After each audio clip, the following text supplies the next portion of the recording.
ঘটনাটি ঘটেছিল আজ থেকে 22 বছর আগে। তখন আমার বয়স ছিল 16 বছর। সে সময় আমি ক্লাস 9 থেকে ক্লাস 10-এ উঠি। আমাদের গ্রামে একটি ছোট্ট হাই স্কুল ছিল। সে সময় সেখানে প্রায় 150 জনের মতো ছাত্রছাত্রী পড়াশোনা করতে পারত। তো আমরা হাই স্কুল জীবন সেখানেই শুরু করি।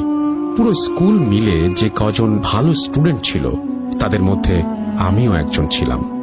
তখন আমাদের ক্লাসের ফার্স্ট বয় ছিলাম আমি। আর পড়াশোনায় ভালো হওয়ার কারণে প্রায় সকল শিক্ষক শিক্ষিকা আমাকে অনেক পছন্দ করত। একজন স্কুল পড়ুয়া ছাত্র হিসেবে অন্য 8-10টা ছেলের মতো আমারও কিছু বন্ধু ছিল। ওদের মধ্যে আমাদের সবচেয়ে ক্লোজ ফ্রেন্ড ছিল আনন্দ। ব্যক্তিগত কারণে আমি আনন্দ ছদ্মনাম ব্যবহার করলাম। আনন্দের সাথে আমার বন্ধুত্ব হয়েছিল ক্লাস 6-এ ওঠার পর।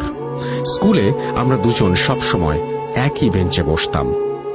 আমরা দুজন এতটাই ক্লোজ ছিলাম যে স্কুলে দুষ্টুমি করে ও মার খেলে আমি অযথা দোষ ঘাড়ে নিয়ে মার খেতাম। মাঝে মাঝে রাতে ও আমার বাসায় ঘুমাতে আসতো, আবার কোনো কোনো দিন আমিও ওর বাসায় ঘুমাতে যেতাম। রোজ সকালে স্কুলে যাওয়ার জন্য ওই আগে আমাকে ডাকতে আসতো। একদিন সকালে স্কুলে যাওয়ার জন্য ডাকতে এসে ও আমাকে বলল, বন্ধু, আজ আমাদের গ্রামের ছেলেদের সাথে পাশের গ্রামের স্কুলের ছেলেদের ফুটবল ম্যাচ আছে। গতকাল ওরা আমাদের বলেছিল টিমে 2 জন প্লেয়ার শর্ট আছে, তো তুই তো খেলতে চাস, তাহলে কালকে তুই আর আমি ওই বন্ধুকে ডেকে নিয়ে আসি। অনেকদিন ধরে ফুটবল খেলিনি বন্ধু, তো চল না আজকে ওদের সাথে গিয়ে একটু ফুটবল খেলি। আর আমি তো কোনোদিন পুকুরে গোসল করিনি, তো আমার খুব ইচ্ছে আজকে খেলার পর পুকুরে গোসল করব। আমি বললাম আচ্ছা চল। এরপর ওর সাথে গেলাম, ফুটবলও খেললাম। খেলা শেষ হয়েছিল ঠিক দুপুর 1টায়। তারপর আমাদের গ্রামের সবচেয়ে বড় পুকুরটাতে গেলাম গোসল করতে। পুকুরে নেমে আমি সাঁতার কাটছিলাম, তো আমার সাঁতার কাটা দেখে ওরও খুব সাঁতার কাটতে ইচ্ছে হলো। আমাকে বলল, বন্ধু, আমি তো সাঁতার জানি না, তুই কি আমাকে একটু সাঁতার শিখিয়ে দিবি? আমি বললাম, আরে এটা কোনো ব্যাপার নাকি। এই বলে আমি ওকে সাঁতার শেখাতে লাগলাম। অ্যান্ড ফাইনালি ও হালকা সাঁতার শিখেও গেল। এরপর ওকে সাঁতার শিখিয়ে যখন আমি আমার কাপড় পরিষ্কার করছিলাম, তখন ও একা একা সাঁতার করতে করতে কিভাবে জানি না পুকুরের মাঝখানে চলে গেল।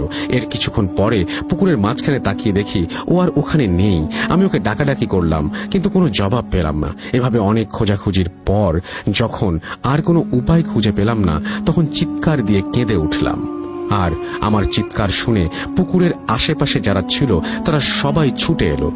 তারা আমার কাছে সবকিছু শুনে সবাই পুকুরে নেমে খোঁজাখুঁজি করতে লাগলো। এভাবে 1 ঘন্টা পর পুকুরের অন্য পাড়ের এক কোণা থেকে একজন লোক আমার বন্ধুর মৃত লাশ উদ্ধার করলো। এই দৃশ্য দেখে আমি সঙ্গে সঙ্গে জ্ঞান হারিয়ে ফেললাম।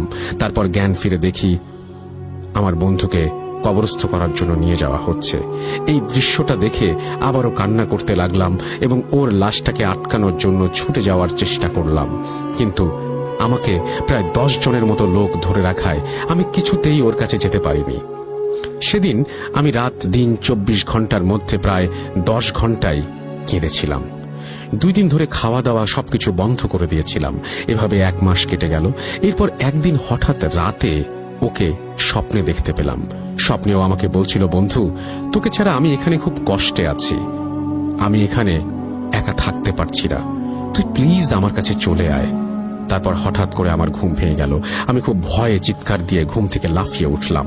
আমার চিৎকার শুনে পাশের রুম থেকে বাবা মা দুজনেই ছুটে এলো। এরপর আমি ওদেরকে সবকিছু খুলে বললাম। ওনারা বললেন, তুই খারাপ স্বপ্ন দেখেছিস বাবা, ভয় নেই, আমরা তোর সাথে আছি। তারপর যাই হোক, সেদিনের সেই রাত কেটে গেল। এরপর 2 দিন সন্ধ্যাবেলায় যখন আমি বাজার থেকে বাড়ি ফিরছিলাম, তখন হঠাৎ করে মাঝপথে এসে মনে হলো কে যেন পেছনে কথা বলছে, আমাকে ছেড়ে যেও না, আমি তোমাকে নিতে এসেছি, তুমি আমার সাথে চলো। আমি এটা শুনে তৎক্ষণাৎ পেছনে ফিরে তাকাই, কিন্তু তাকিয়ে যে দৃশ্যটা দেখি সেটা দেখার জন্য আমি মোটেও প্রস্তুত ছিলাম না। আমি দেখি কাফনের কাপড় পরিধানকৃত একটা লাশ আমার দিকে 1 পা